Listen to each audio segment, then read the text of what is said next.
Hi, so this is Claire again. And this is Kenneth. Yeah, so what we're going to touch on today is about HDB. So if we were to go into HDB resale unit today in this all-time market, right? All-time high. Yeah, all-time high market, right? Which resale HDB units will actually give us the most protection? I'm not too sure, but I feel like it's not been touched on a lot. Touched on a lot.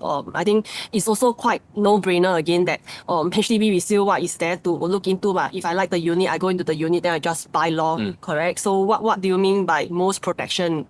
So maybe today we will touch a little bit on that, how to really choose something that gives you longevity in terms of protection and value. Yeah, so like Claire was saying earlier on, today if someone is going out there to buy HDB, definitely it's not going to be difficult. Right? And whatever listings there is on any listing portals, you just have to go arrange for a viewing. If you like the unit, you make an offer and you just buy the unit.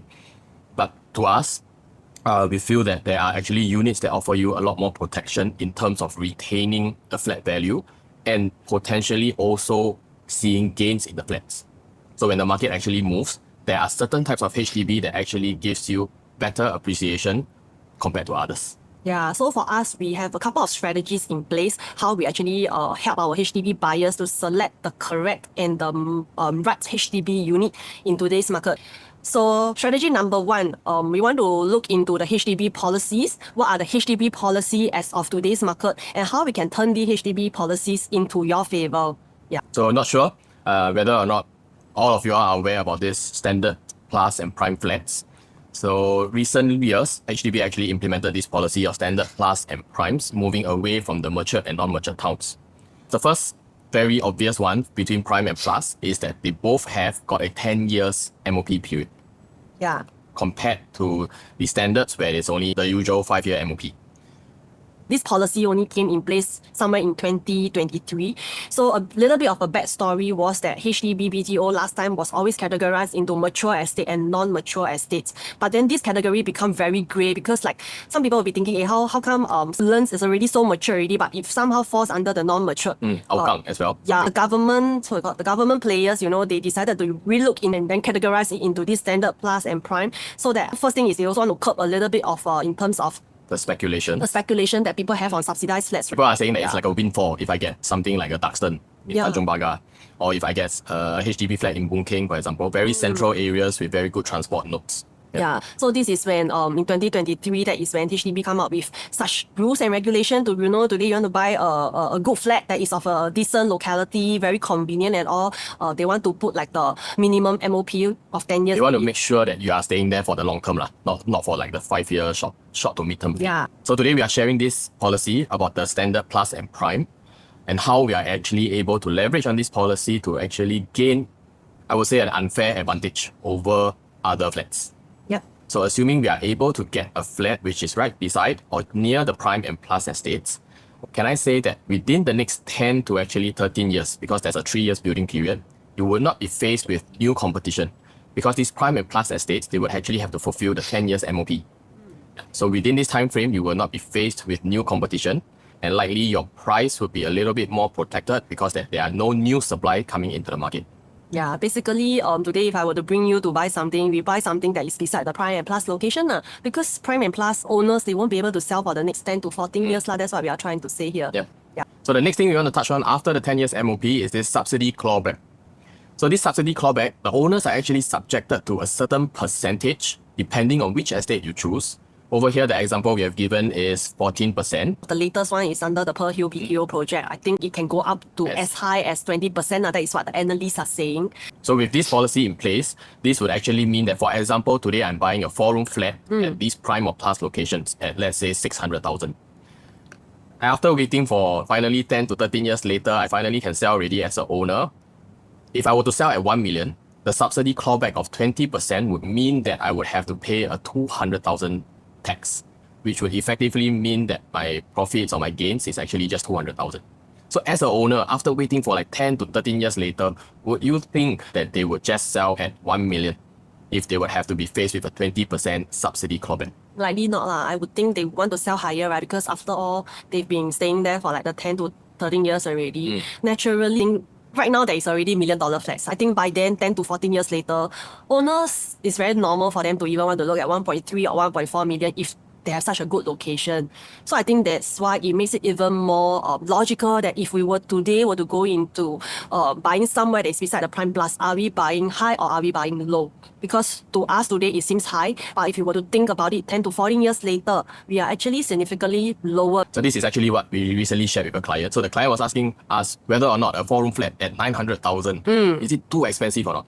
It's expensive. Yeah, I mean, yes. if we were to look at today's market, it really looks very expensive. But if you are able to predict what's going to happen in the next 10 to 14 years when this comes into place, right, when these Prime Plus owners are intending to sell their flat, knowing that at the back of their mind, right, they already been locked up for 10 to 14 years, we don't know that for sure they won't want to sell at just $1 million. They definitely want to sell higher. Maximize their profit. Can we say that then there is a chance your $900,000 4-room flat might have a chance that you can also sell slightly higher than what you purchase at? For, yeah, you just need to sell slightly lower than them. That's what we are trying to say, right? Prime Plus flats, right? Not only that, they also has this income ceiling cap. Right now it's at $14,000. So if today there's a high income earner of like $20,000 or maybe not so夸张, maybe just say around $15,000, they won't be able to buy the Prime Plus location. So for example, a couple or a family with who actually already exceed the income ceiling and they like that location of maybe the Prime and Plus location, which is quite normal because these are locations with good transport nodes and good accessibility. Then if they are not able to buy the Prime and Plus, then where would they go? They will go to the estates beside or just nearby the Prime and Plus. Yeah, so basically for older flats, right, there is no such income ceiling cap compared to the Prime Plus location. So strategy number 2 that we have is, of course, we need to look into the supply and versus demand as of today.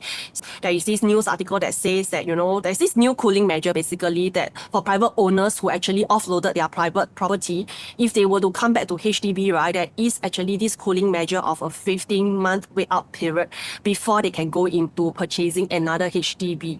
So this was in place again to ensure that private owners who already, profited from the selling of their flat, they don't want them to go back into the HDB public housing to be competing, speculating, to speculate and then cause the increase or the hype up of HDB flats, because HDB is supposed to be a subsidized and affordable housing to begin with. So that's why this cooling measure was in place in 2022. But in 2025, last year, I think Minister Chee Hong Tat did mention that there might be a chance of HDB to be relaxing this cooling measure somewhere that is before 2027, and I think we are already approaching that as we are already in the mid of 2026. So anytime this cooling measure can be lifted off. So why is this news article important to us? So today, right, if there is someone that is aged 55 years and above and they want to go back into buying a HDB after selling off their private property, do you know that they are the 55-year-olds, they can only purchase 4-room flat or smaller? Yep. So then the question comes, so if today we are going to buy a HDB resale, are we going to look for a 4-room flat or are we going to look for others? Yeah, should you be buying or should you be considering a 4-room or a 5-room? So I think it's pretty straightforward. If we were to guide you, for sure we will let you know about this news article, how to take advantage of such new article and turn it into your advantage, right? So how we see it is we should go into the 5-room flat. Not just because it's big, but mainly because we do know that right now, as of today, private owners are unable to get anything that is bigger than 4-room. But once this news article gets relaxed and lift off, right, you will actually face competition from all these private owners for 5-room flats. So what will happen to the price of the 5-room flats? Good chance that they actually are sitting on a good amount of cash because these are probably the ones that actually right size from their private property. They would like to go back into a HDB maybe, and they are used to like a good size. Yeah, because all condos are generally larger in size, so they are quite comfortable with a large, spacious environment, living environment. Because I mean, once this cooling measure gets dissolved, right, there is a high chance that they might flood back into the 5-room. They might go back into looking at 5-room flats. So that is when there is a high chance that the 5-room flat prices might go up again. So if today we already know that this potentially can happen, right, do we still go into the 4-room flat, or should there be better units out there that is, can offer you buying low right now while waiting for the price to go back up when the cooling measure lifts off? So that's some food for thought for you. The latest June BTO in the standard flats per se of Sembawang, there is actually 5-room flats. But if you were to look at the Plus and Prime location, right, you will notice that, how come don't have 5-room flat, right? The Ang Mo Kio and Bishan Town, so they are without 5-room flats already. So moving forward, I think we will be seeing lesser and lesser supply of 5-room, especially in the Prime and Plus areas. Correct. So let's say if we were to look into a bit old data, this one is 2024 data, we look into how the government has been actually pumping out BTO supplies, and we look at what type of units, flats are they actually building, you will see that 4-room flat is always, the one in the green columns here, are always higher than what? The 5 rooms. So 4-room supply is actually 3:1 more than 5-room flats. But if we were to look into the demand, right, we look into the past transaction for the past 5 years, what has been transacting in the resale market, we realize that for 4-room transaction, for the past 5 years, is about 57,000 units has been transacted, seems a lot. But then we look into 5-room, right, we actually see like a whopping 32,000 of transaction that is happening for 5-room flats. So just now, if you recall, supply was 3:1. 3 is 4-room, 1 is for 5-room. But if you were to look into the transactions in terms of demand, right, we do see that the demand for 5-room is actually pretty high, looking at almost 2:1 instead. So this already is very straightforward. People are willing to go into 5-room flats for The sure. demand for 5-room flats is actually is still very strong. Right, so to sum it all up, these are the 2 strategies that we can actually openly share with all of you HDB buyers out there. Especially if you're a DIY buyer, I feel that these are probably things that could be useful to you in your housing search. So the strategy that we use would be actually to be looking and considering for estates that is right beside or as close to as possible to a prime and plus HDB.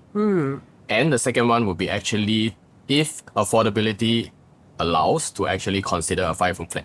Yeah, based on the supply and the demand that we already shared earlier on, we know that 5-room demand is still high, supply is low.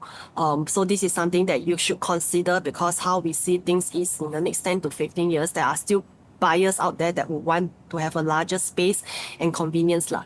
Yeah, but of course, is it really just purely buying a 5-room flat beside prime and plus is a sure win or a sure protected way? I can't really say so, because today, if we are putting on a seller's hat, and as a seller, I know that beside me is not going to have a 5-room flat anymore. I know that beside me is going to be a prime and plus location.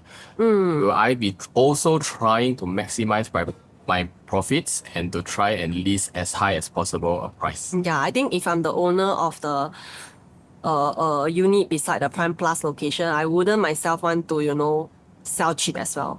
I probably want to command like a very high price. So I think what we are trying to say here is, at the end of the day, it still boils down to the asking price. What is the asking price of the owner that is he or she is looking at, whether or not is it of a sound pricing in today's market. Yeah. So recently, we actually also have got clients that were looking at prime plus beside a prime project actually, and it was a 5-room flat right beside MRT shopping mall and very a good prestigious location. school as well. Yeah. But upon checking further, the potential COV for that particular unit's asking price was 180,000 in COV itself. So of course, today, if you are not prepared to be parting Forking out, with yeah. this 180,000 or parting with any COV at all, then of course we will need to look at the entry price. So I think that's all that we have today. I hope it has been some useful tips for you HDB buyers out there. If you do require certain guidance, I mean, this is just part of the strategies that we have in place. There is a lot more things that you really need to look into when buying a resale unit in today's high market. Yeah. So feel free to reach out to us if you think that what we have shared has been useful to you. If not, then we will see you in our next video.